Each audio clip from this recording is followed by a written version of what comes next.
All right, Sal, we're live, man. How you doing this morning? Doing good. We're in Sin City. We're in Vegas visiting our friend, Yeah. and then we're gonna have a few days vacation, and then we'll get ready for next week and have a big explosive revelation about some of the stuff we did back in the 70s.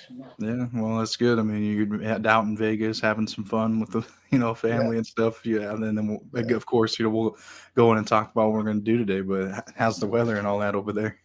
It's beautiful here. It cooled off. When it's cool here, it's 85, 90. So Uh-huh. that's beautiful. Beautiful weather here. Yeah, I mean, the shit is over here has been like 70s, 80s, so it's starting to get cold, especially in the morning, like 50s and shit. Right, right. So it's starting to cool off, man. Winter's just around the corner, man. Yep, yep. Yeah. Well, today's theme of the show we're going to be talking about. We'll be dappling a little bit into the French Connection and what Sal's whole encounter was with the heroin that was involved with that the police had confiscated, and we're also going to go into some about Peter Sicaro, Andrew Curro. We're going to talk about how they kind of tie in with the heroin as well. So, Sal, I mean, is there anything else that you want to cover on this show as well that before we go into it?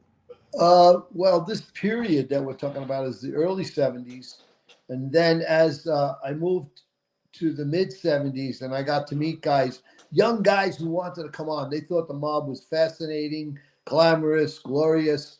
I met Peter Sicaro. He was probably 21, 22, and he was part of a whole group of guys that age in the mid to late 70s. Guys like Frankie Burke, you know, Jimmy Burke's son, uh, Carmine Agnello, he's still alive. That was the guy that married Gotti's daughter. Peter Zaccaro, Andrew Curro. I met a whole bunch of these young guys, like 20s, and they were really accomplished car thieves. So I gave them a lot of work. At that time as well, how old were you when you met these? Well, I was 32, and I think Peter was like 22. I was about 10 years older 10 years than, difference. Yeah. than Peter. Yeah.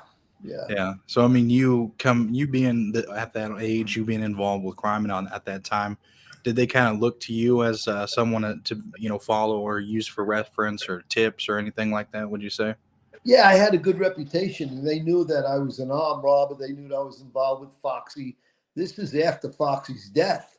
I had an ongoing heroin business with Cataldo from '72 all the way through till 1979. But what Peter didn't know was he didn't know I was doing that business until one day we stumbled upon an idea. I said, "Hey, you got any connections to get rid of heroin?" And then I had to teach him the business. I had to teach him how to cut the stuff and all that. But that was like later on in the late 70s, 76, 7, 8, 9, like that. It's when I had the Corvette shop. And they would come there, and I would give them a lot of work. All those guys, I gave them stolen car orders to get 3, 4, 5 cars a week. One guy would get Cadillacs, another guy would get Chevys, another guy would get, T-Birds. But Peter Sicaro was a great thief because I'd call him up one time. One time I called him, I was out like 20 miles away in Long Island. I said, "Peter, rush out here to this shopping center and bring your tools." So he came out and I showed him a Corvette that was parked there. He had the car. He stole the car in 5 minutes. So, in those days, it was pretty easy to steal cars. But he was a master car thief. But that wasn't what he wanted to do. He really wanted to be a made guy because he was totally Italian. And he had visions of becoming, part of the Gotti crew. And that was like, it took years. And I finally introduced him to Angelo. But, he would always pick my brain. "Oh, what did you do on this hijacking? How'd you do this diamond robbery? And what's the one thing that you didn't do?" And I said, fuck, we always dreamed of robbing an armored car. He said, "Oh, okay, that's what I'm going to do. I'm going to go rob an armored car." Like a guy telling jokes. He wanted to go one up. Okay. Yeah. Andrew and I will go heist an armored car. I didn't pay much attention to them, but they did. So when they went and did that, what did he come back to you and say, "Hey, Sal, look what I just did"? Yeah, it was all over the news and everything.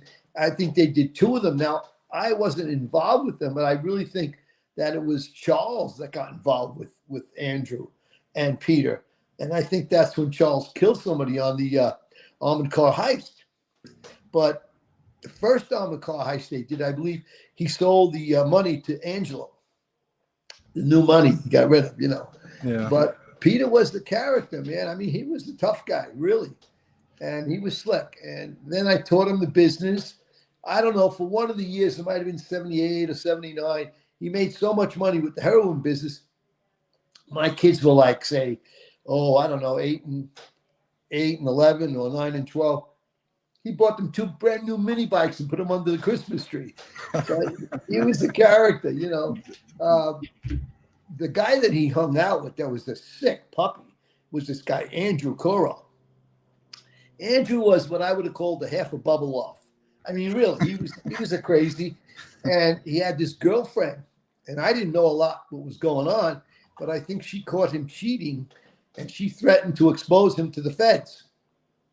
Well, out of the blue, I believe Andrew killed her. I think Andrew's brother helped chop up the body, and the body was never found. And some years later, he was the first guy that was charged with murder without a body in New York State. And of course, everybody thought you could never be convicted. He was convicted of murder without the body. So what him and Peter were doing, I don't know. They went way off course, and I didn't see him anymore. By 79, 80, I was done with the car business. I was in the jewelry business. I was in the real estate business. I had all kinds of businesses. And Peter would come around once in a while, but he was jockeying. He really wanted to be a made guy, Peter. Yeah, and I think the way that we could expand on that even more is, what about these other guys that had came to you as well? The like say Frankie Burke and who else did you say that would come in? Carmine Agnello. Yeah. So what was he became Gotti's son-in-law. So talked about these with Peter. You went into a little few side stories, but let's hear some about Frankie. Well, they were all good car thieves, and I really didn't know exactly what Frankie was doing. I know he was trying to deal drugs. He was a car thief. But when you're a car thief, you want to move up. You want to do something else. You don't want to do a heist. You want to be a major drug dealer. So once I got out of the car business in 79, I went into the gold business. I didn't see those guys anymore. I mean, it was the same time that the guy Goldie, who worked for Joe Messina, I gave him work. So I moved away from that type of crime, and I was in the jewelry business. Of course, being an old-time heist guy, I knew how to buy gold. So I was buying gold, buying diamonds. I switched my focus. There was more money to be made in gold and diamonds and jewelry than it was, heisting. Well, what about Carmine Agnello? What about his? He stole cars. He stole cars from me, but I never did see him anymore.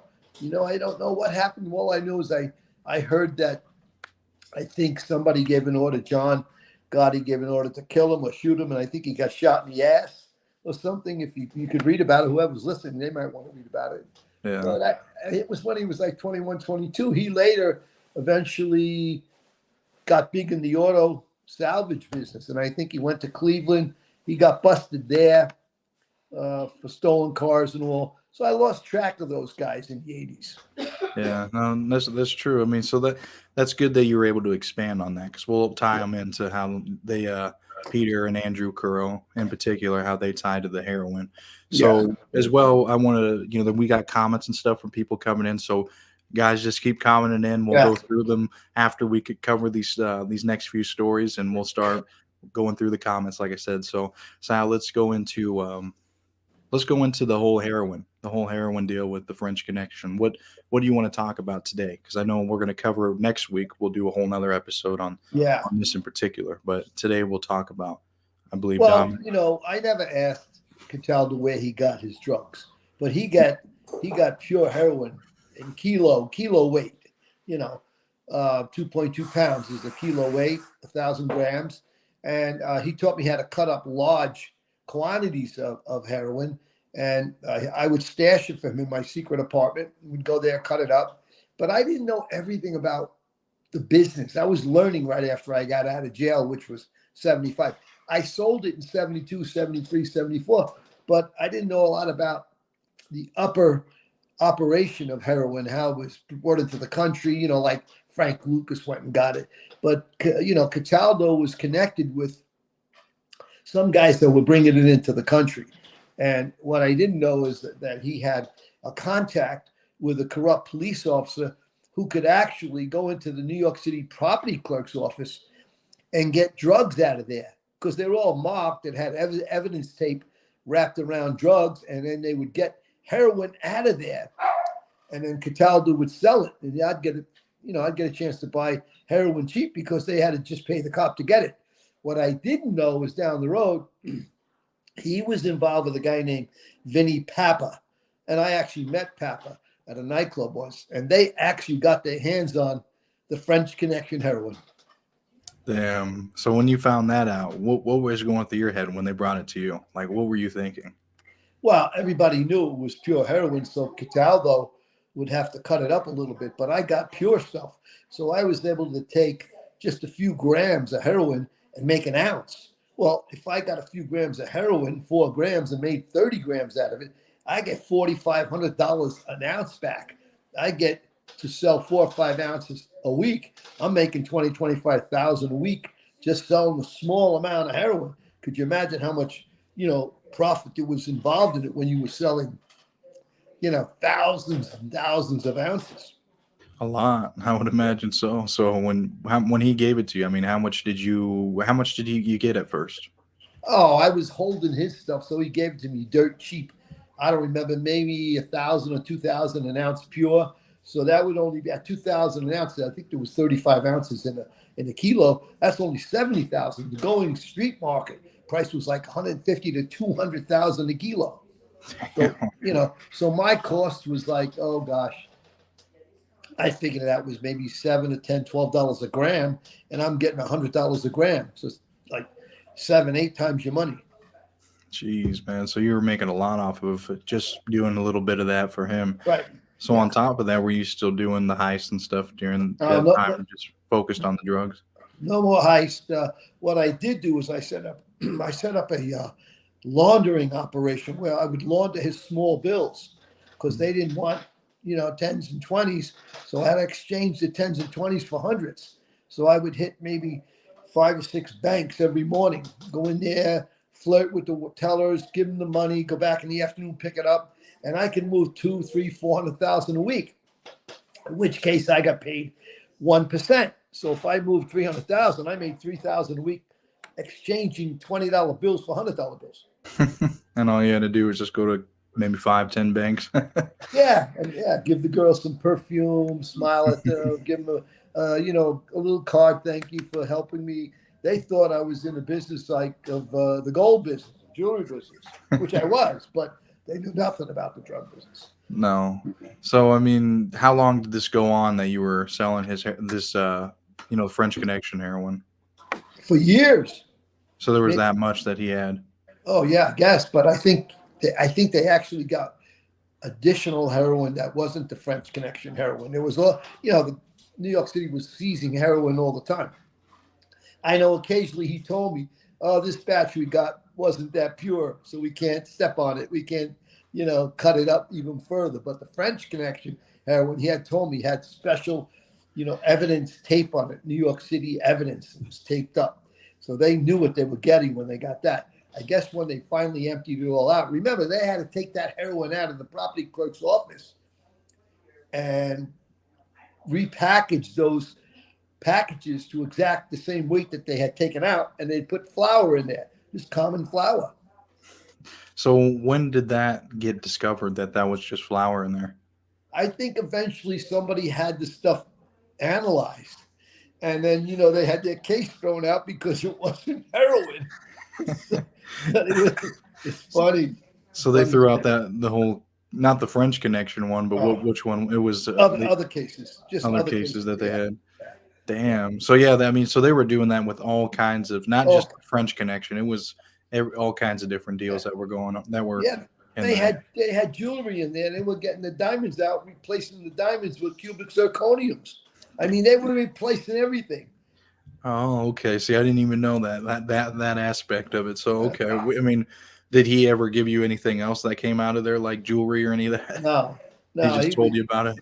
Yeah, told us about it. And, I told you had this brilliant guy named Jackie Donnelly. And the guy was about 6 foot tall, good looking Irish guy with piercing blue eyes.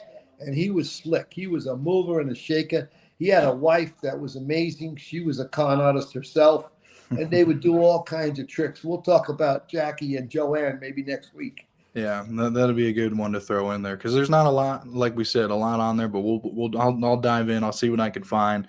And again, if any of you guys are watching that have any questions about Jackie Donnelly, just do some research and ask these questions for next Sunday as well because we'll be doing some more and we'll go on into more expansion on him. But so I mean, when you're doing all this, the heroin deal, and then after that, you had said that you had encounters like Peter Sicaro and Andrew Curro about the heroin as well, right? Yeah, I didn't give anything to Andrew. I didn't trust him for some reason. I trusted Peter. Peter was a cool guy. He was a tough guy. And I was surprised that eventually he flipped and testified at, I guess, Junior Gotti's trial and other trials, Yeah. Well, like I said, we're going to do a whole episode, for the people watching. The last three hitman me and Sal are going to cover is Peter Sicaro, Andrew Curro, and then the last one, Roy DeMeo. I mean, that one's going to be a huge episode because Right. I mean, there's so much that goes into him. I'm reading the book. I read Albert DeMeo's book, and then on top of that, I'm reading The Murder Machine, which is a huge book about the whole Right. DeMeo crew, which Oh, is yeah. a lot of sick stuff, man. Yeah, they were treacherous. They were violent guys. They were cutting bodies up. Yeah, a lot. I mean, yeah. I mean, there was one instance too. I think they said Roy had bloody gloves on after chopping someone's body up, and he was just eating a sandwich or something. Man, it's like what the fuck? That's just disgusting, man. But back to the whole Peter thing. We'll expand on that. So, what did they have to do with this at all? With the heroin, anything? No, I mean, I taught Peter how to cut it up. He had never been in the drug business. Mm-hmm. Oh, so you taught him how to cut it up. So yeah. And then he found other connections. I quit about 79. I wasn't dealing any more drugs. I mean, I already had 2 or 3 businesses. I had a couple of jewelry stores, a real estate business. I just quit doing the drug business. Yeah. Tired of it, and I never liked it. It was boring. What I liked was exciting activities to do at heists. You had to plan it out. I mean, I actually lived more like I was a movie producer, creating these heists. How we could rob somebody, how we could rob diamond dealers, jewelry, all kinds of things. It was exciting. It was a chase. You could get amped up. You don't get amped up from mixing up a drug and dropping it off. I didn't. No, maybe you'll get a little high. I guess if you're mixing it up and you breathe, that might be about it. But no, if like I said, if anybody got questions, keep throwing them at us. I see there's a lot coming in. But I mean, Sal, did you want to expand a little bit on anything else before we start answering questions? I think it was the transition period, the 79, 80, because Gotti had come out of the prison from the McBratney sentence, and then he became a captain. I mean, he moved right up. I mean, really, in 1979, 1980, that he was moving up, and of course, then his son got hit by the car driving a mini bike, and that was devastating to him and his family. But Gotti had been really well known. He got a lot of exposure by the time he came out of jail in 70, I guess it was 77. And I just backed away from those guys around 79, 80. I really did. Yeah. Well, I mean, we talk about, we did our next episode this next Saturday coming out. It's going to be about Tony Roach. Him, Charles Carneglia, Angelo Ruggiero. We allege that all those guys were involved with the murdering / kidnapping of, Frankie Gotti's killers. I mean, each one, I remember now thinking about that. All those guys, I mean, they were with the Gotti crew. So, I mean, a lot of the hitmen that you knew that we did episodes on, they were Gambinos. I mean, some of them were Lucchese, like Tommy DeSimone. Right. I think we probably he'll be a whole other episode that we'll do after the fact. But, yeah, a lot of Gambino guys that you were able to. I mean, Peter Sicaro, he was Gambino, right? Yeah, he wound up. Yeah, he wound up under the thumb of John Gotti. Damn. Yeah. Well, do you want to start answering some of these questions then? Or Yeah, you got let's go. something else? Let's hear them. All right. Let's see what we got. Let me go to the top. All right. So, Gray, flawless victory. Hello, he said. Well, thank you for tuning in. I mean, he always watches our videos, so I appreciate Cool. you tuning in. His name's Gray. Hey, Gray, how are you? This one said, digging out my old Flowers. flowers for this one. Hey, thanks for tuning in. Yeah. We got Leon. Remember, he came on a few Yeah. weeks ago. Hey, Leon, how you doing? Good morning. Good. Let's see. This one, I believe he's our Patreon subscriber. His name's Adam. He said, hey, Sal, off topic, but did you know Joe? Spion. Yeah, I didn't know his brother-in-law. That was Cookie, Mhm. Tommy's wife, Cookie, You know. Angela. I didn't know him. No, I didn't. Okay. Let's see. Gray said, was he in the life, Adam? Oh, they were just talking back and forth. Yeah, he just said, I'm sure he helped Tommy and DeSimone kill Foxy. That Joe. Do you believe that, Sal? I Or what have do you no. think? I have no clue on that. I was in prison Yeah. for 6 months when Tommy killed Foxy. I don't know what happened there in December of '74. Don't have a clue. Let's see. Um, let's see. Let me just keep going. He's from India. Oh, Joey Bubbles. Good morning, gentlemen. Hey, Joey, how you doing? Well, after we start going through these questions, Joey, we'll put a link in the video description if you want to come on and tell another story about Sal. So just look for that here in the next 5 minutes or so. Bubbles, how are you? CC says, hi, Sal and Adrian. Love the podcast. So many great stories. Thank you. Thank you. Appreciate you watching them. Let's see. Ask Sal or ask him if he's a thief still. I don't know. These guys are. We'll just skip that one. Yeah. Let's see. Adam. They're just kind of commenting back and forth to each other. Let's see. This one says, "Do you think that Diane Giacalone was we gave that Matthew The trainer underwear. Yeah. to what? What the hell's that? What is that supposed to mean?" That was a rumor that she gave one of the witnesses her underwear, but I don't know. I don't know anything for sure there. She was a little strange woman who lost the Gotti case. I think you could describe her as really naive, a naive prosecutor. That's funny. That's a funny one, man. Let's see. Angus said, "I rate the show. We can talk sense. Get away from drama on YouTube. Speak some sense." Well, thanks. There's a lot of drama going on, but me and Yeah, Sal that's stay out of good. all that. Let's see. The next one, he had a follow up one. He said, "Did John Gotti get a drink of anyone? Must have known a few mentioned once on the tapes, so he must getting a cut." Did John Gotti get a drink? What is that, Sal? I don't know what he means. Get a drink. I don't know. I mean, he was shaking down all the guys around him. Mm-hmm. I never gave John Gotti a dime because I was protected by Cataldo and the Colombos. Yeah, that's Really, I true. mean, I do have a great story we're going to let out soon that no one knows, but Yeah. it's in the new book, and we're going to see if the new book gets published. Then it'll be in there and people can read it. But I'm holding on to that story. Yeah, no, that's going to be a really good one. Just got to wait for the right time. So he had a follow up. He said, why do heists when big jail time on the table when you could do drugs? Any old button guys you can mention who would do it for you, heist or sell drugs? Um, I mean, when I was young, the heists were exciting, but I didn't have the right people to work with after Gotti. After Foxy was killed, and then getting into the drug business, you could make a lot of money. But I knew I wasn't going to do it forever. Yeah, no, that's true. Um, Anna girl said, "Have you ever seen the movie called Goodfellas?" I'm sure she's saying. Yeah, Oh, we you knew seen the it. guys. We You knew the lived guy. it. We Yeah, lived it. yeah. No, Sal knew the Tommy DeSimone. He knew Henry Oh, Hill. A yeah, lot of the guys that were in that movie. yeah. So yeah, no, it's just a good movie. Let's see.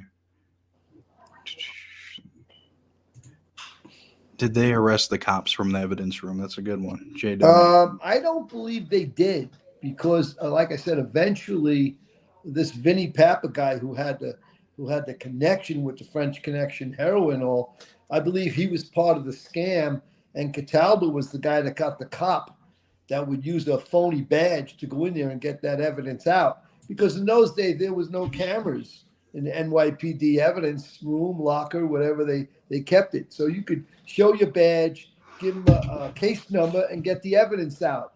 And there's a great story about how we helped Jack Donnelly beat a case. We're going to do that next week probably. But there was a lot of corrupt cops. I mean, look, we had the mafia cops that were under Casso. They were the most corrupt. And recently I read the story that the New York City gave some of the people that their family members were killed $9 million because of the corrupt mafia cops. Damn, they actually did end up getting 9 million. Yeah. That's a lot. No, I mean you can't replace any amount of money for someone's life. So Right. no, I mean, yeah, that's a lot of money though. Let's see. John says, "Good morning, Sal." Good morning, John. How are you? TA says, "Who was Cataldo's captain?" Well, he was right under Carmine Persico. Okay. Cataldo was, right under Carmine Persico, Jerry Langella. They were the top of the Colombo crew, the Colombo family. And of course, Carmine Persico was in and out of jail forever. I was in jail with his brother, Ali Boy Persico. How was that? Oh, that was okay. He was a guy in Lewisburg with the rest of the guys, Jimmy Burke and all those guys at that time. And yeah, he was one of the guys that you ran into after the life when you're in the program, right? Yeah, I was in Texas. I went into Bennigan's bar, and there he was sitting with somebody else. And of course, that was in 86. That was, say, 12 years after I met him in federal prison. And he was on the lam, and then I backed away out of that bar, called the feds and told them, and they were tracking him down. Eventually, they got him, and he died in jail. Yeah, no, I mean that's pretty insane that you ran into him after the fact, man. Yeah, exactly. This one said, "Did you know James Cardinelli?" No, he was also a witness in the Gotti case. He was a Gotti lover, and he told us the whole story. I believe he was a drug addict. I didn't know him. He testified in the first Gotti case, the one that Sammy the Bull fixed. Oh, okay. I got one for you. I don't know if you want to answer it or not, but it just it's about Anthony Ruggiano. I don't know if you want to get involved with it. Like I said, we don't get involved with the drama, but this is just what they said. They said, would Sal consider doing a show with Anthony Ruggiano? Anthony verified Sal's past, but didn't agree with some of what Sal said about his dad. I didn't say really anything about Fat Andy negatively. It's just that he didn't like me from way back. I mean, way back in the 60s when Anthony was a kid, late 60s, 70s. It's just that he didn't like Cataldo either. But, as it happened, I was protected by Cataldo through the Colombo family. But I don't have an interest in doing a show with other guys. What are we going to talk about? It's like, old news, really old news. I liked Anthony. I'm glad he got out of the life. And like I said, his nephew was my former sister-in-law's son. So I like those guys. I don't have anything negative to say. I'm not going to argue or debate old-fashioned stories. No, I agree. I mean, yeah, the way you had an encounter with his father, I mean, it wasn't on the best terms or whatnot, but I mean, it's not like, you had anything against them, Anthony Jr. or Albert, any of them. No. So, no. Let's see. So the next one we got, how much would you estimate that your buildings and racetracks are worth today? Oh, wow. I don't know. My son, who's 55, one day sent me a little picture of a building that I bought for $17,000, and it was $975,000. The racetrack, I spent almost $1 million building it. I had a sneaky corporation. I sold it to a former friend of mine. He sold it. It was 3 times sold afterwards. I did visit it last year with the guy that owned it, and he sort of thanked me for having a vision 45 years ago. It's still in operation. I don't know what it's worth today, but gosh, today it probably costs millions of dollars to build. There was 2 racetracks there, a restaurant, a house, and a campground. So I had a vision. I was a little reckless, and I didn't have enough money to complete the vision. Most of it was done when I left in 1984. Yeah. No, that's true. Let's see. So the next one we got is he said, "Hello guys, I'm just listening now. Also, I'm waking up again, and it takes me a few minutes to get my head together." Well, thanks for tuning in. Yeah. TA said, "Did you know Greg Scarpa personally in the streets?" No, I didn't know Greg Scarpa in the street. Ironically, a few years ago, I learned all about him because I was asked to cover a book that his daughter wrote, Linda Scarpa. And I read the manuscript because I was writing in Hollywood then. And she was the sweet gal, but boy, she lived an unbelievable life. If you ever want to read a great story, a great book, it's like, The Hitman's Daughter. It's supposed to be a movie, but I don't know what's happening with it. But I didn't know Greg personally. I know Cataldo knew him, but he was pretty fascinating working undercover for the feds his entire life. And like I said, you sow what you reap. If you read about how he died, he got shot. He needed blood. He went to a hospital. He refused to get their, blood that they were offering him, and he got somebody to come up and give him blood. Well, he wound up with AIDS, and he died a miserable death. Yeah. And he did a lot of bad things, man. A lot, and Yeah. so for Albert DeMeo, Roy DeMeo's son, he went through it as well, and then Linda Scarpa, or Yeah. that's the name of his daughter, right? That's Right, her name, Linda. yeah, yeah. So I Yeah. mean, they went through a lot, and they wrote books about it, and I mean, they to really find out who their dad was is just a Right. terrible thing, for any of them to go through. So yeah, you're right. They got good books, good stories. That's for damn Yeah, a sure. lot of good stories. Yeah. Let's see. The next one we got from Grind. He says, "I'm curious to know who was it that ratted out the APT above the Ravenite Club. I don't think Sal knows. Do you know, Sal?" It was after me. I left New York City in '82, went into the program '85, and that's when all that wiretapping took place. I was reading about it in the papers, just like all you guys. I mean, I was in the middle of Texas with a new name, and of course, this was before we had internet, so I'd have to go get the papers in the morning. You know how they said it. They said in Goodfellas, "Get the papers, get the papers." I'd go to a post office and get the Daily News, the New York Times, and the Post and read about it. Henry once said, "Oh, I became a regular schmuck when I left the life," and I was living it. I left the life, and I found other things to do. So there was no more crime in my life. That was a question that my dad actually had when he was watching our show. He wanted to know if you knew Jimmy Two Times. Is that what they called him in the Henry Yeah. Hill movie? Did you know him? No, I don't. I don't know who they refer to. I think they gave some names to some of these characters. Yeah, no, I mean they just threw some in there, but that's my dad. He's watching right now again. He said, "Good morning." Good morning, Chris. Yeah, I thought that was a pretty funny thing because we played that little clip, and Yeah. he's like, "I'm gonna go get the papers, get the paper." Yeah. Angus said, "Did you know Henry Borelli's uncle?" He said he was allowed to sell it, and he was involved in the French Connection. He killed someone for Marquis, Spanish number king. Yeah, that was a very popular guy up in Spanish Harlem, I think, and I didn't know them, and I don't know, maybe there was guys that were claiming that they had the French Connection heroin, but I do know that Cataldo got his hands on it through Vinny Papa, and eventually, if you read about Vinny Papa, he was busted. He finally went to jail and he got killed in Atlanta, I think, in 1977. So I guess the mob was afraid he was going to open up and talk about that whole French Connection stuff. But I found it fascinating because for years I didn't even know what I was selling. Just selling powder. All you wanted to do is, cut it, package it, and get the money. Yeah, I And mean that was that's it. pretty. That's all you Yeah, really cared about when it came to it, I yeah, suppose. yeah.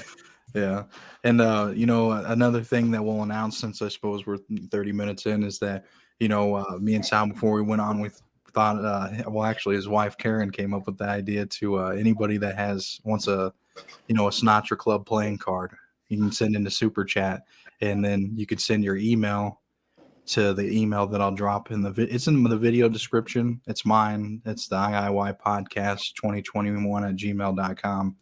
You can send me your address and we'll send you a card of the Sinatra Club playing cards. So, I mean, all you got to do is send a super chat in, and we'll be sure to send you out one of these cards. So, Sal, explain what these cards are, the Sinatra Club cards. The cards was interesting because when we first started the Sinatra Club, we'd use tally-ho or bicycle cards.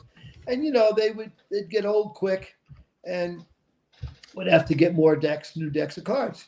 And then somebody told me, hey, get some chem cards. I go, what's chem cards? They said they use them in Vegas. So I did some research. I found a place in Manhattan. I went and bought a few decks of chem cards. Well, they last forever. The only problem was guys would get, emotional, get disturbed. They lost a hand. They'd throw the cards on the floor. Gotti would bite them in his mouth, when he lost. So I had a lot of decks. And then I would rotate the decks. And eventually we kept a whole big box under the bar. And then when I got out of the Sinatra Club completely, I sold a bunch of the furniture, but somehow I wound up with the box of like a couple of dozen decks of cards. And I had some other stuff that my sister had hidden in her house. And one of the things I had was the 1963 U.S. Marine Corps graduation book. And my sister saved it for me. She thought I should keep it. Well, here it was in the 80s or 90s.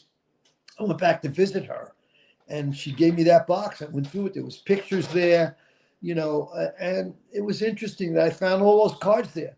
And I realized those are the cards we played with at the Sinatra Club. Yeah, and these cards, they were played with by John Gotti, Jimmy Burke, Henry Hill. He played with them, I believe. Gene Gotti, Peter Gotti. Yep. We talked about Angelo Ruggiero. He was in the presence of him. I don't think he played with them, but Foxy would come in there. Tommy DeSimone. Yeah. Tony Roach. Dominick Cataldo. All the guys from the different families would come there and play poker. Yeah, I mean, that's what I'm saying. So there's all kinds of people that played with these. So these are, I guess mafia memorabilia, if you want to call it that. You know what I mean? Sal don't really have a whole lot that he has from that life. He didn't really save a lot of stuff, but these cards are one thing that he has to sell. That's so I mean, if you want to send in a super chat and then send us an email of your address, which is in the video description and in this live chat, go ahead and send it, and we'll be sure to get you something out there. I wanted to mention the other day, Denise, who I met in 1978, and I've been in contact with her. I've been talking to her for the last so many years. She sent me a picture of a receipt from a rent-a-car that I used in 1980. And on the receipt, it said K-Row Productions. And I had formed this company because I had given a guy who was a popular singer, I gave him $25,000 to cut a record. He never cut the record. He lost the money gambling. And on the receipt, it said K. Rowe. His wife's name was Kathy. My wife's name was Rowe. And so we had a corporation. And eventually, I think last year he died. His name was Jay Black, Jay and the Americans. He was really popular in the 60s and 70s. But here it was, Denise still has that receipt from a rent-a-car. Damn. So, I mean, there's some more memorabilia, but I mean, that's hers. I guess she gets to keep it from the life. I mean, that's pretty cool that she had that, though. I mean, And some pictures. She's got a couple of pictures of me. Yeah, it's funny. She does have pictures of you? Yeah, she sent me a picture. You ask her, she'll send it to you. Holy shit. Yeah, that'd be perfect because I need more for our video covers and stuff. But I mean, she has some from back when you're in the life as well, huh? Yeah, 1980. Around 1980. That's 43 years ago, yeah. Perfect, man. That'd be good. Yeah, I got to get with her, man, and get those. Let's be interested to see some of those. Right. Young Sal. Let's see. So let me look at some of these comments and see which ones we haven't got to. This one here we'll answer real quick. It says, what happened to Peg Leg? Do you know? Peg Leg, yeah. That was Joe Brancato. And after Colombo had gotten shot, Cataldo came to me and said, hey, you know what? I want you to meet the new boss of the family, Joe Brancato. And so he was sort of the acting boss of the boss, and I used to go to his house and go visit him, and I'd bring him a little taste, like a couple of $100 at a clip. And I guess Cataldo had painted a picture of me. Hey, this guy, he was a bank robber, a hijacker. Of course, hijacker, but he couldn't say that we were drug dealers. But I'd bring him $300 or $500, and he liked me. We'd sit down, have a cup of coffee, and that was the only mob boss I really, was assigned to, that I was responsible to him to keep up a good image about the family.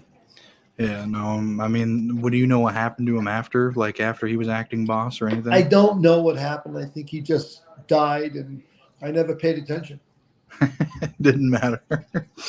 No, I mean, yeah, that's true. So, I mean, okay, but that's a good question because after him, I mean, I can't recall who was the next boss after him. Was it the Persico, Carmine Persico? Yeah, I believe it was Persico. Yeah. Yeah, he would have taken over and then started his reign on all that shit. Yeah.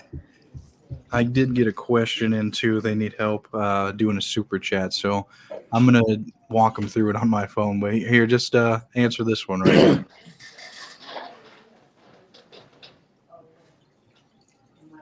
Somebody about ratting out the bug up there in the Ravenite. Tommy Dates. I have no clue who Tommy Dates is. I believe he's the police officer. Oh, okay. He wrote books and stuff. Oh, okay. Okay, but let's see. So the next one, I don't know. It's up to you if you want to answer this one. And like I said, we don't get involved with the drama, but it's about Sammy. Well, I will say this. I remember testifying at the Gotti trial. What was interesting about testifying is that you're dealing with, really competent attorneys. And like Bruce Cutler, Gotti's attorney, he was really egotistical and full of himself. And after that case, after Gotti got the acquittal, he acted like he was the most famous attorney in the world. But certainly, whether he knew that Sammy fixed and paid the juror, fixed the case or not, I don't know. But of course, he became a prominent figure. And eventually, Gotti 2 came, which was the second racketeering trial, where Sammy became a witness. And between the wiretaps that they collected, the government, and Sammy testifying, Gotti got convicted. Now, in that case, Bruce Cutler was not allowed to represent Gotti because they were so involved. The other attorney was a guy named Gerald Shalgell, who was very famous. He was my attorney in the 70s. They were banished. They weren't allowed to represent Gotti. So, Cutler was always the big bag of wind, egotistical guy, full of himself. And eventually, he came close to going to jail himself. Oh, about the deals. The government needed people that were criminals. And they would get up there and testify, and then the prosecutor would say, look, we need these guys who were criminals, and you may think they're rats and all that kind of stuff. But if we don't have them testifying about the life, we're never going to get a conviction. And the deals that I was never excited about seeing guys who killed people get probation. That bothered me. And until this day, eventually I'm going to start talking about murder on our podcast. Of course, I never was involved, never murdered anybody, almost, but never did. And I just think it's a terrible thing to give anybody a probation after he admitted murdering 18 people or 19 people. Yeah, well, I think it's a good way to answer it without bashing or trying to get anyone. I mean, you're just stating the facts and stuff. So, I mean, like I said, we just try to stay away from all that. Okay, so Jacqueline, I did get your message, so I'll walk you through how to send a super chat. So, what you do is you go to the live chat in this video. So just go to the live chat, and then at the bottom right of this corner of the live chat, you'll see a little money sign, and so you click that, and then you click super chat on there. It will pop up, and then you can send how much ever you want to send in, and then after that you can send your either you could drop your email or you can go in the video description and email me, and then I'll send you a card. You just have to say your address, and that's all you got to do. If you got another question, just let us know. But she did have a question as well. She said, "Good morning, guys. Sal, have you thought about opening a mob museum in NYC? Good location, Times Square. Love the show." Amazing. About 10 or 15 years ago, they were building the mob museum in Vegas. And I went there. They invited me there to take a tour. I went there and took a tour, and they shot the footage behind me as I'd walk and go, oh, I remember that guy on that wall and this guy on that wall, And so they wanted me to work there, but they weren't willing to pay too much money. And then that was probably 10 or 12 years old. Then around 5, 6 years ago, my son got a call from a guy named Schumacher, who does the promotions for the Mob Museum, and asked if he would go meet him. So my son went there and said, my dad's not going to work here for a couple of $100. That's not what he's going to do. I would have agreed to tell stories there. They have a courtroom there, which I thought was amazing. It was sort of like you could have had a stage there, and I could have did Q&A, which I'd like to do somewhere in the country. If we got any producers out there, you contact Adrian, and we'll come out for a weekend, and we'll do a Q&A and have some fun. We'll do a live broadcast from a location somewhere. And that's what I always wanted to do, sit up there with a glass of wine and talk about the 1970s and 80s and, give an accurate description of what it was like in that life, because you have to remember, I was a young guy, and I thought it was the sweetest thing since 7-Up being in the mob. And sliced bread. I was wrong. Yeah, but I wouldn't be in New York City creating a mob museum. No. I don't think so. Well, Jacqueline. Yeah, good question, Jacqueline. He said, "Ubans, how you doing today? Much love from Philly. Thanks for tuning in." Philly. I did Philly. I did a visit with Michael Franzese. National Geographic took us to Philly, and we went in that famous restaurant, something in Luigi's. It was hilarious, and they had a press release there. Some authors came. I liked Philly because I always thought about Philly being like a smaller operation. And once the mob New York guys looked down on Philly, but I was in jail with Harry Riccobini, who was the character Harry the Hump, and Chicken Phil Tester. I was in jail with those guys. And of course, I thought they weren't nothing big, but when I got out of jail, wow, did they turn Philadelphia upside down? They became the murder capital for a while. So I always did like Philly. And then I got to meet a guy who had Philly cheesesteaks. One of the guys who was in a movie, I met him. And so I liked Philadelphia, and I think it's a great place.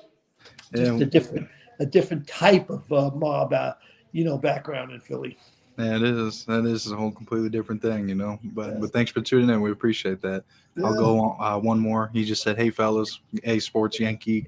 What is it? Sports Card Yankee. Hey, thanks for tuning in." He's always watching our videos.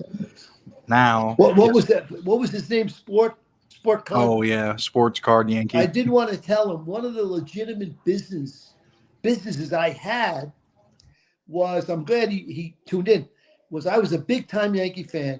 And in 95, 96, I opened a baseball card store in a little town in Texas. And the little town exploded and became Frisco, Texas. It's a huge place now. It's the home of the Cowboys. And what I had was in that box that my sister had with the cards and a couple of letters from my sister who died and my Marine Corps graduation book, I had rookie Mickey Mantle cards. And this was in the 80s when they were only worth maybe a couple of $100. And so when my daughter was born in 93, I didn't tell anybody the story. I took those Mickey Mantle cards. I went to Anaheim and I sold a few of them for like $30,000. That much? Damn. Today there'd be like 100,000 each. I had original 311s, the original top 311s. So I did get a van out of it. My daughter was born. She's 30 now. She just had a baby. And I had fun. I was always a Yankee fan and a Mickey Mantle collector. So I just want people to know there was a lot of legitimate things I did. And I was luckier than a dog with two dicks. Yeah, you were. Holy shit. No, he said, "Wow, man, that's funny as hell." He liked that.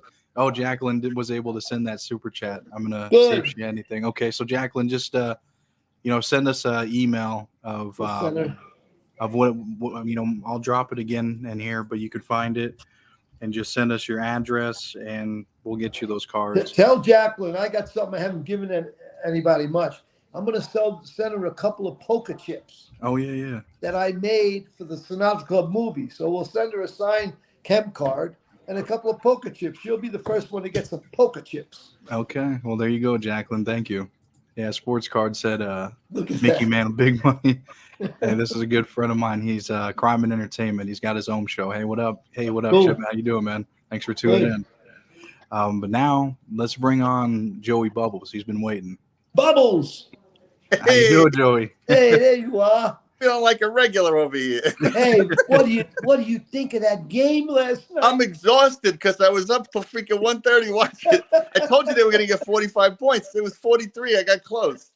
You know, most of the people don't know. Both my kids played football, but my oldest son played on the 1990 National Championship Colorado team. So here we were watching the Colorado game last night, and Bubbles, he's more like a sports aficionado. I mean, he really follows football. He goes, they're going to win the game. Oh, my God. We were watching till 1 a.m. It was a great game. You know, Sanders' kid playing, you know. Yeah, that was great. That was fun. Yeah. Yeah, football's back, man.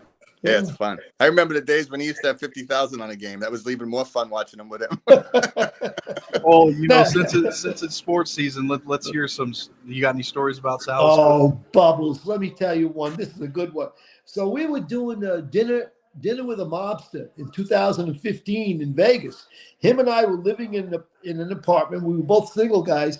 And then my other son, Joey, who I call Joey Bags, he would come. And he was making good money, so he put up a little money. We were producing a show with one of Bubbles' friend, a guy named Drew. And Bubbles was always looking to hit the big one, which meant he wanted to do a 6 for 6. So I picked 3 teams. He picked 3 teams. I think we bet like $90 or something like that, 60 or 90, I don't remember. And we got 5 in a row winners. 5 in a row. Now we're waiting for the last game, which I've always been a Stanford fan. It was a night West Coast game. And I go, Bubbles, we got the $90. We can get back, I don't know, 6,000, 4,000, whatever it was. Let me go bet 4,000 against Stanford. He goes, oh, no, you can't do that. You'll jinx the ticket. I go, Bubbles, we get the ticket, we win 4,000. If I bet the 4,000 on against Stanford, we're going to win 4,000 either way. Oh, no. He goes, don't do that. So, of course, we didn't hit the 6th We didn't winner, hit it. but I saved the ticket, and I took a picture of it forever. And we just laugh our butts off. The things We had did. so many days like that in Vegas. It was we were kind of on a tight budget at the time, and there was early games and afternoon games, you know, and we'd have money on the early games, but we couldn't bet on the afternoon games unless we covered the morning games, you know, and we lived 5 minutes from the Red Rock Casino. Red Rock, yeah. And like the game would end, and like we hit it, we got money, let's go. It would take us like 6 minutes from the apartment to get to the window to put the bets in for the afternoon game.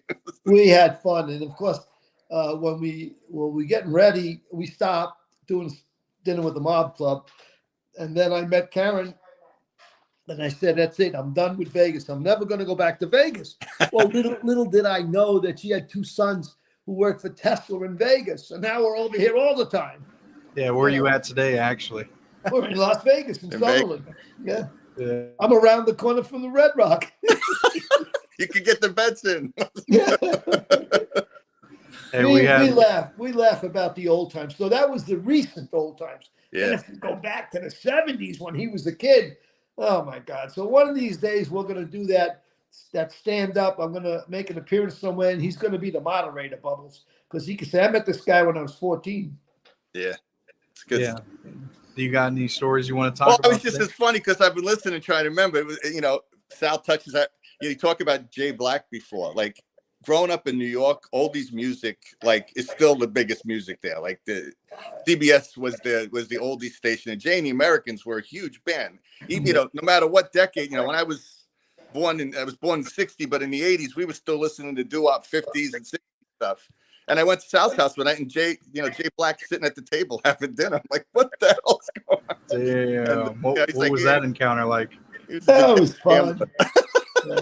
And he was also really close friends with the Reggianos, with Fat Andy and Albert. And Albert. Jay Black was close with them. Yeah. Damn. So was he involved with Frank Sinatra? No, not Sinatra, no. But he was a degenerate gambler, a bad guy. Yeah. And I introduced him to some Lucchese guys. I almost got killed because he blew $250,000. Damn. I had to go on a much? sit down and explain I wasn't responsible for him. What Lucchese guys? A guy named Perone, Ciro Perone and Mikey Perone. And they were down. They were only a few, maybe 10, 20 blocks away from Jimmy Burke's club. You know, the bar that they had. And I had to go on a sit down. Cataldo said, "You got to go there."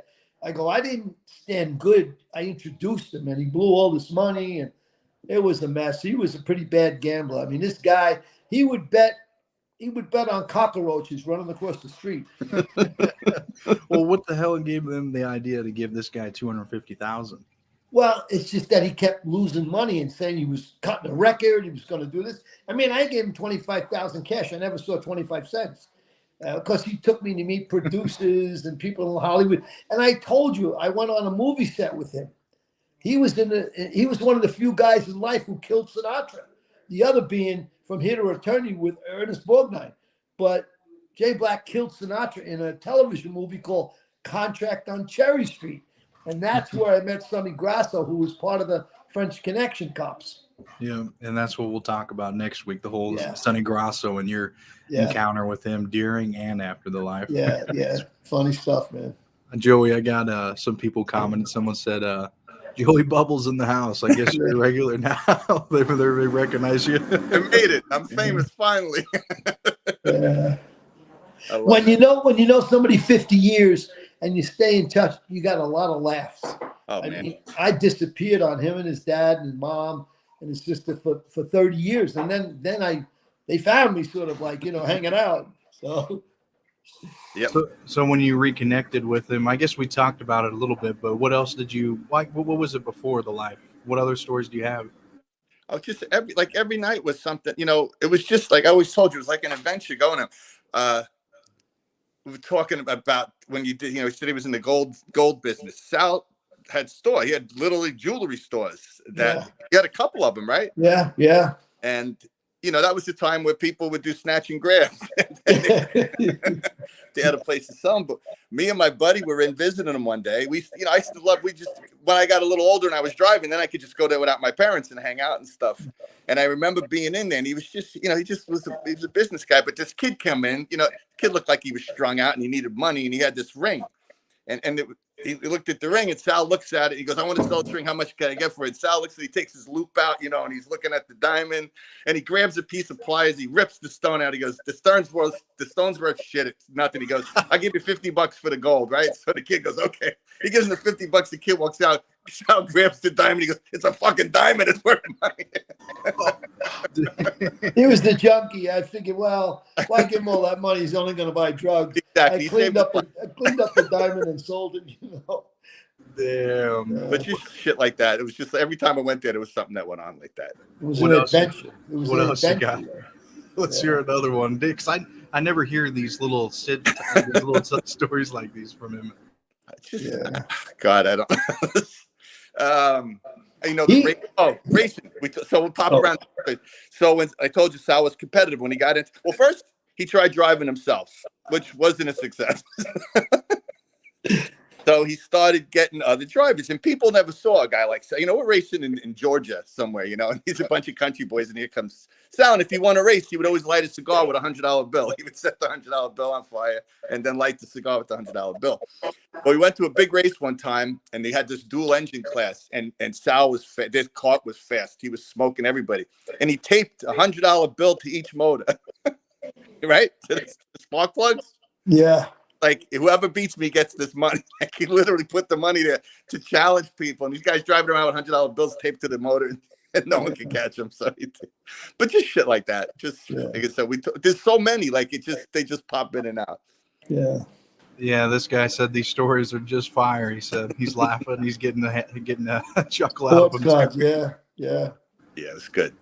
Yeah. Stuff. Good stuff. No, I mean, Sal, you really got to go into detail on these stories, man. You got so many more. Just like your whole personality back then, man. It's all I mean, I was always trading something. I mean, I was always looking for excitement. I had a guy that was in the go-kart racing in Long Island. He was kind of a scroungy guy. And one day he calls me, "Hey, I got a diamond. Will you buy it?" All right, bring it in. So he comes into Queens because he was way out in Long Island. He shows me this diamond. I go, "Oh my gosh, this is like a 4.5 carat diamond." And it was like white, flawless. And I go, what do you want for these? Well, I got this with a friend of mine. I didn't ask where he got it. And how much can you give me? I said, give you 4,000. So I gave him the 4,000. I took the diamond over to Manhattan to the diamond district. And the first offer I got was 20,000. And I went back to the store and I just said, man, I just made 16,000 in an hour. And I kept it for a while, Eventually I sold it for about 25,000. I want to tell you today, that diamond is about $250,000. Holy shit. Yeah. Who would have known? Yeah, who would have Who known? would have known? Yeah. You don't know. Just like those cards you talked about. Yeah. It's Mickey Mantle cards. Damn, dude. I mean, Yeah. it's like. Sal, didn't you have a picture of Thurman Munson's last at bat? Oh, yeah, I did. Yeah. So he brought over a picture. Thurman Yeah. Munson was a great catcher for the Yankees, and he was Yeah. a catcher, and Yeah. wound up dying in a plane crash. Right. Sal had a picture that someone had taken from behind home plate, and it showed the scoreboard and the actual time, and they knew the game that we're playing. And after he did the work, he's like, "Holy shit!" They figured it was Munson's last at bat that he ever played before. He was like, and he had the picture. And for the sports fans, my son was an outrageous Yankee fan. So in 1978, he was about 10 years old. And I took him to the World Series. Well, I had a connection at Yankee Stadium. I'd always get the best seats you can imagine, right up front within the first 2 rows. So we would go there, and then we were there for the World Series. We were there every year. Well, one of the World Series we were there, the Yanks won. He jumped out of the seats and went to home plate and picked up grass. We took it back to Queens. So when we took it back to Queens, all his friends were looking, oh my God, you got the grass from Yankee Stadium. So that was like 78 or 79, I don't remember. Anyway, here it was, what is that, like 30 years later, he calls me up in 2009. I'm shooting the movie Sinatra Club. He goes, Dad, are you watching? It was the last inning. Are you watching the Yankees? They're getting ready to celebrate the World Series. I go, yes. So he said, look at the field, he said. All around the field were the policemen on horses, standing there protecting. You couldn't go on the field. He goes, Dad, I remember when I was 10 years old, I jumped over the side, went and got the grass, took it home. That'll never be again. Yep.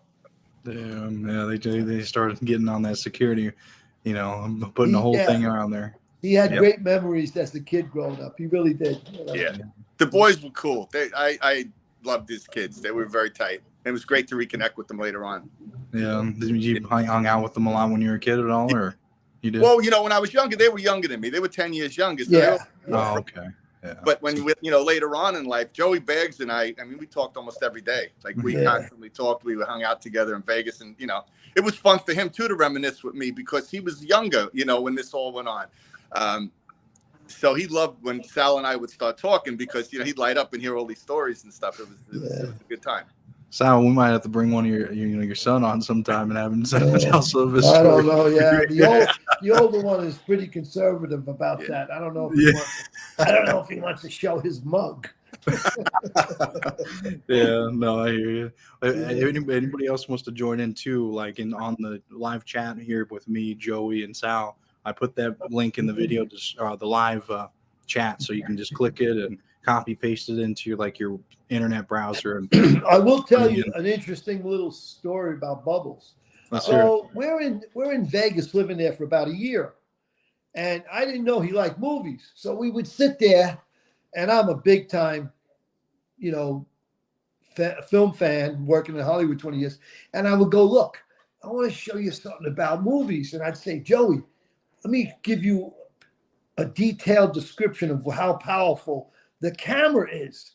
So he said, what do you mean? I go, you can't watch the movie with your eyes. Try to watch the movie from the camera point of view. Let's watch A Few Good Men. And I showed him, now watch the camera. When Cruz gets really close to Jack Nicholson, this is high drama. And so he started watching movies differently. Yep. A little did I know, because that's 7 years ago. He's now in the film business. You got him hooked on him. I produced my first movie. Yeah. Yeah.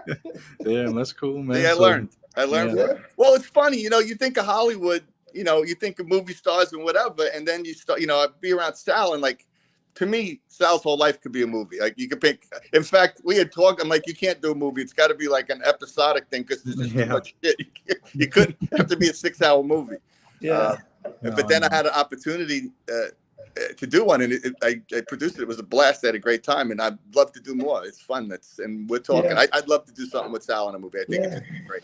One of these days we'll do a show though. Maybe. Yeah, we're definitely. I'm already talking to people in places, just to do the one-man show with me and you up there. It's a great show. The show we had in Vegas was phenomenal. Sal would, we'd feed the people, and Sal would talk, and I would sit at each table, and I would tell people my perspective. Like he'd be telling a story, and I'd be like, "Oh, when that happened, I was 14," and they loved hearing it from both sides. It was smart. Fun. Yeah. No, that does sound like a good duo to how you can do that, because people seem to be interested in it. Maybe we'll go to Nebraska and do one. There you go. Yeah, right. We're going to Nebraska, baby. I spent the night in Nebraska once. We can't talk about it, but it was fun. You can't talk about it. Yeah, no, that's cool, man. I'm trying to think what else we could, have on here, because if anybody has any comments too, just throw them at us, because we will, if anybody wants to, ask Joey any stories or any topic ideas, just throw them on here, because Joey's got some pretty cool stories too with Sal. Let's see. Lee said, just jumped on, guys. Hey, man, he's from Utah, he says. Utah. All Utah. right. Let's see. The corruption took over sports. Not the same since 1978 now, JW said. When are you guys? That's true. That's true. It's all different. It's all about big money. What was the mob in sports? I mean, I think I even believe there was a baseball player that was a professional baseball player that went on to be a mobster. What the hell? I don't know. Occasionally there was always a little connection or something, but mostly it was pretty legitimate sports. I mean, they live a different life. I mean, it's a lot of glamour being a sports star and all, but we enjoy it and watch it. I wasn't interested in getting involved with any athletes, in a corrupt way. That wasn't what I was going to do. Well, did you ever go to any games or watch any games with any mobsters? Oh, yeah. Yeah. I went to the 1973 World Series with John Gotti and his kid. How was that? We went John together. Gotti Jr.? Fun. Yeah, the Mets lost. They lost to Oakland.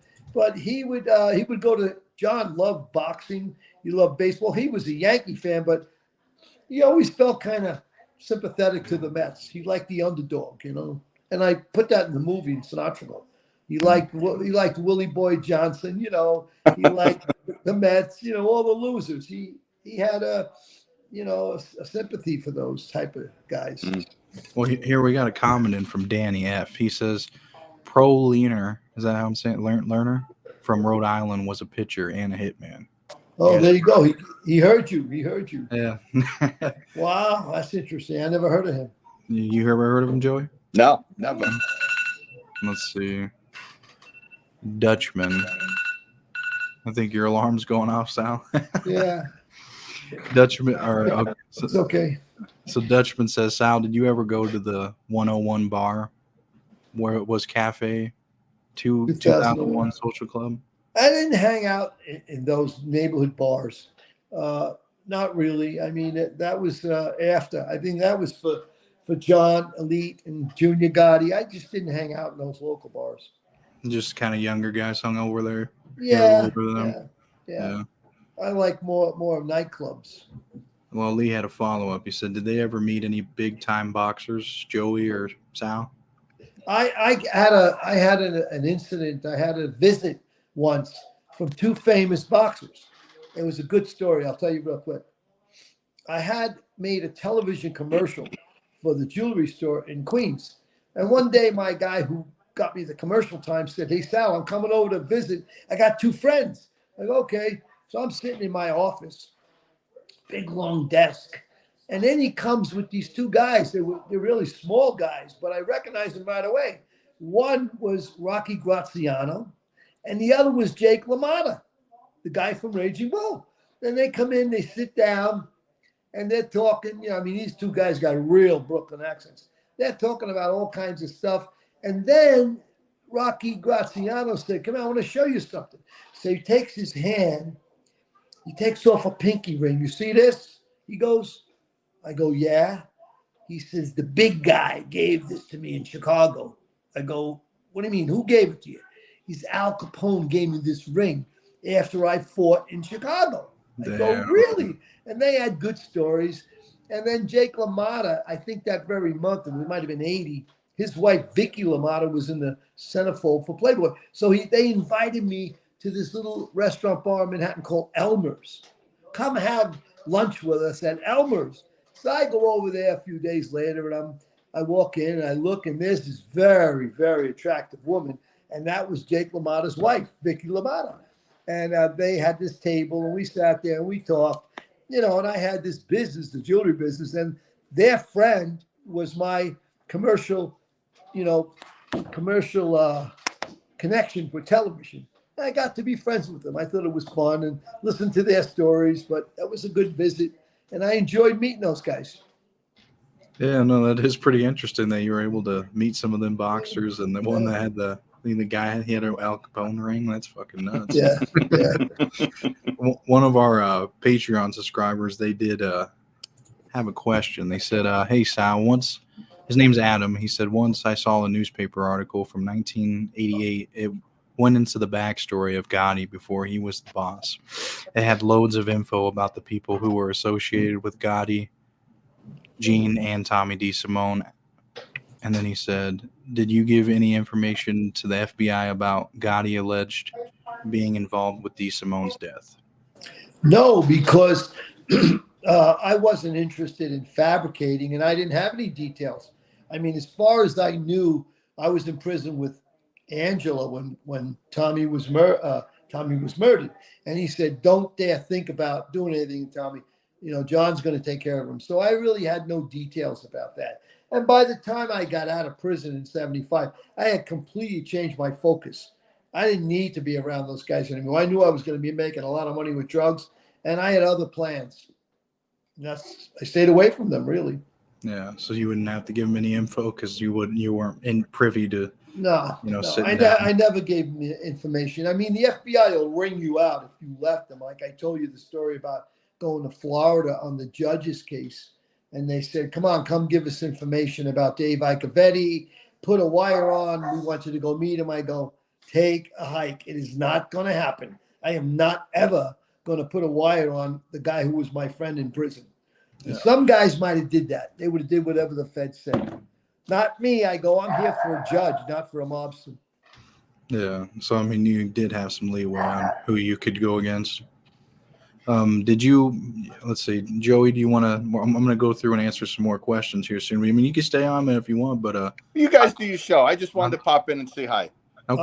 Right, we'll appreciate you coming on. Yeah, man. It was great talking to you guys. We'll see you all right, later. Take care. All right. We'll see you, Joey. They like seeing somebody that knew me back in the life, Well, fuck, I do too. He really goes into your personality of how you were back then. We had fun. We had a lot of fun. Yeah. No, I mean, yeah, he's pretty cool. I like having him on. He's a pretty cool guy. I'm looking. Let's see. What else have we not touched on? Let's see. Sal, were all the Jerry Langella brothers made men? Do you know? I don't know. Jerry Lang was his sort of name. I was in prison with him too, but I didn't know him and his family. I did not know them. I would have never met him if he wasn't in Lewisburg at the time, and that's where I met him in federal lockup. What family were they with? The Philly or no? Jerry Lang was very close with Persico. So he was with Colombo then? Colombo, yeah. Colombo. Oh, okay. Let's see. This one, Gray said, what's the most treacherous thing you ever witnessed? Well, I didn't witness any murders, but I'd have to think about that. Something that I witnessed. I don't know, maybe the guy, Carmine Natal, running me over with the car. Yeah, I mean, I think we talked about that one. Yeah, he was the drug dealer, your rival. Yeah, it was pretty scary. And he wound up getting killed that same day. But, hadn't thought much about it. Yeah. After 45 years. Let's see. In your group, who was the knockout king? Oh, without a doubt, Foxy. One punch and he'd break your jaw. Yeah, he was. He was a good fighter, huh? Tough guy. Yeah, he was a puncher. Yeah. Let's see, Sal, did you have any dealings with Fat Andy or JJ Yeah, Garino. Carino? The Garinos. I knew them well. And Gotti was on the books with the Garinos. Arc Plumbing was the name of their company. I had no dealings with Fat Andy because he never liked me from the late 60s. And Cataldo always, I was insulated, because of Cataldo. Fat Andy couldn't get anywhere with me. He couldn't do anything. He tried, but, Cataldo was a Colombo guy. And so the head of the Colombo family, stood with Cataldo. Hey, they told Fat Andy, leave the guy alone, as far as I knew. Yeah, because he was trying to extort your businesses and stuff, right? Yeah, he tried. Okay, so let's see. The next one we can go down to, this is a new one. Paul, he says, hey, Sal, did you know any... Kamara or, yeah. No, I didn't know those guys. No way. I knew nothing about them. Let's see.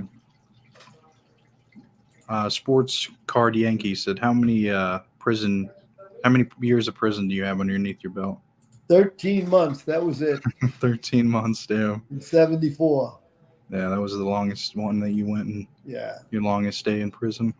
Yeah, that was an education there, being with the good fella guys. Yeah, with all of them, huh? Tommy, Paulie Mario. Yeah, well, I'll go ahead. Joe Piney, the Philadelphia guys, the Boston guys. It was an education, and I did meet Icavetti and Jimmy Burke was in. I mean, yeah, totally an education. Yeah, no, I mean, that's, there's probably a lot that you took from when you were in there, because, I mean, the way that they lived and the way that they had it better than everyone else that was, locked up in prison. The wise guys had it better, it seems like. Yeah. Yeah, well, before we do wrap up, I suppose I'll tell the people what we got coming and what we got, also what we just released. So yesterday we dropped the show with Charles Carneglia, the sixth hitman we've covered. We've already covered John Gotti. We covered Angelo Ruggiero. Ruggiero. We also covered, let's see, Dominick Cataldo, Tommy DeSimone, Jimmy Burke. Right. So now we're going to move on to this week. We recorded the one about Tony Roach Rampino. Right. That'll be out next Saturday.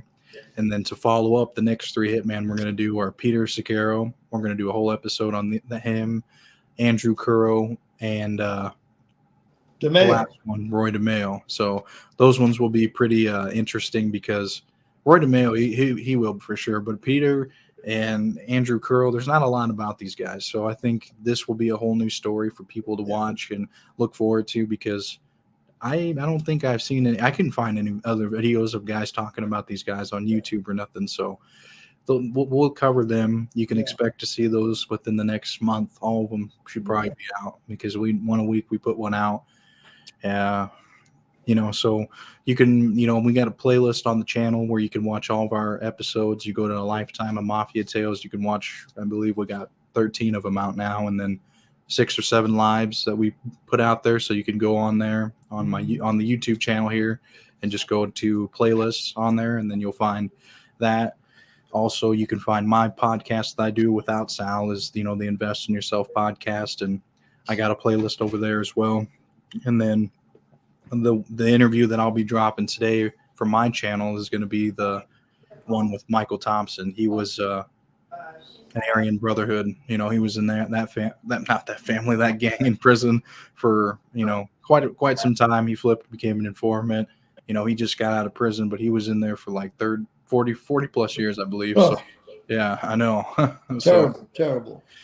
Yeah, so his story is really interesting. So I'll be dropping that after we get off here, probably in an hour or so. But so if you guys want to follow up and watch some more videos on this lovely Sunday, so we always appreciate everyone commenting and all the love and the subscribers we're getting, and cool, all the chats, orders, and everything you guys do. We appreciate it. So in the video description, everyone can find Sal's autographed copy of the Sinatra Club. You can also get the Sinatra Club playing card.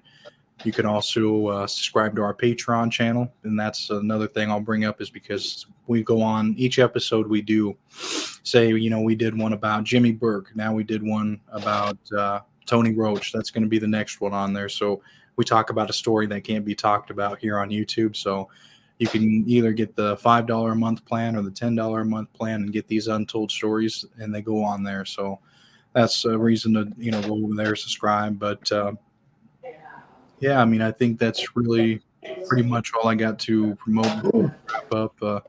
If anybody has any more questions before we wrap up, we'll take a few more.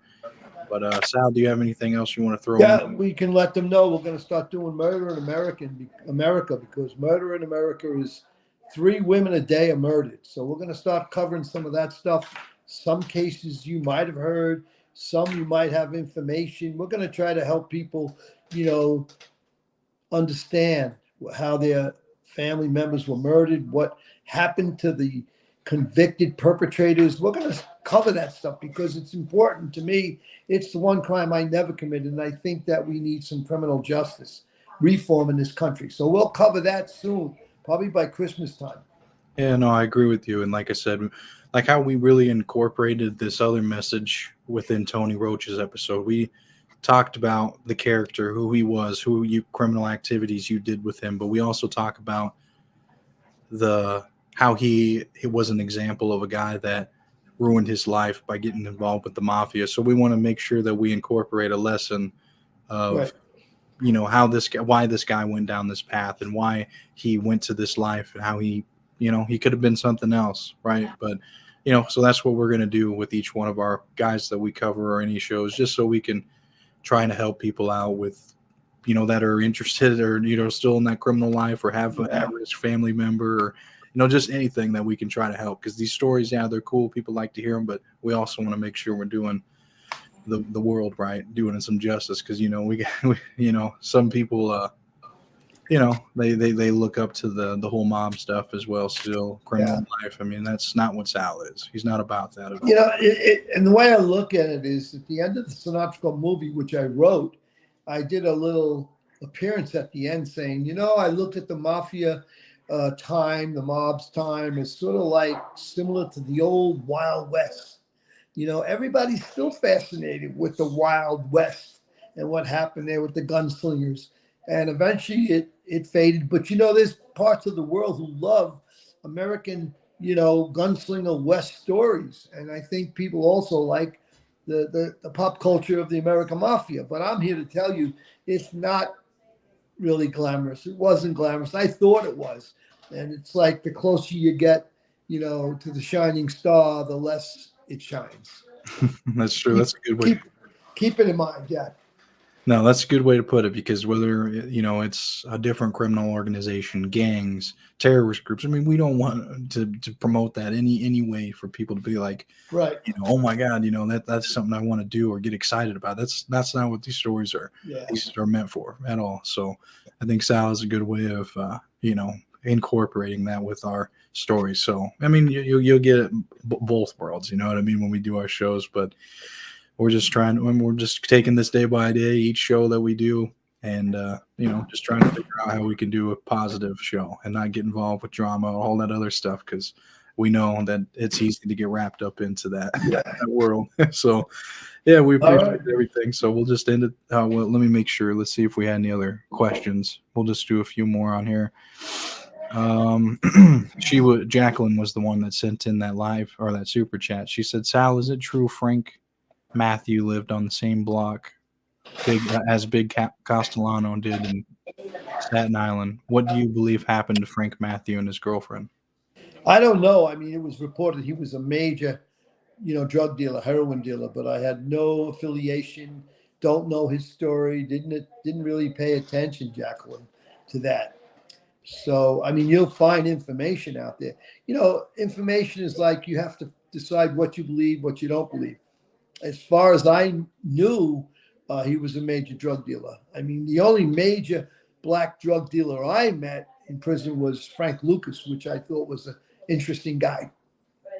In which we'll be doing an entire episode about, because I read his whole book just recently. Interesting guy. Very interesting guy, Frank Lucas. The American gangster, yeah. This guy, he just knew. He asked a question. He said, "What about Tommy Crotty? Were you in? Do you know him at all, Sal? No, I didn't know him. It was reported he might have been one of the guys that killed Willie Boy Johnson. I'm not sure though. Well, maybe, like I said, even guys that you didn't know, we could do research and we can Yeah, make yeah. make a whole episode on based on what we can Yeah. find. So Yeah. people would still be interested to hear your perspective because you're gonna have some more insight on what's more believable. I believe he's still alive. I understand Yeah, he might he be is. some kind of an artist. Yeah, on His artwork, Instagram I yeah. seen that they sell it on social media. Danny F said, "Sal, were you close with Joey Scopo?" I knew Joey Scopo. I used to see him at the Bergen Hunt and Fish Club. He was really close with Gene Gotti, and he was murdered right in front of his house.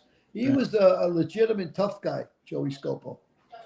Yeah, well, I think maybe even these side characters you knew, we could definitely do an entire episode on. We just had to do a little more research to figure out more of their background and stuff. But yeah, no, yeah, I think that's a good way to end it. So thank you again, everyone, for joining, and we'll see you on the next one. next one.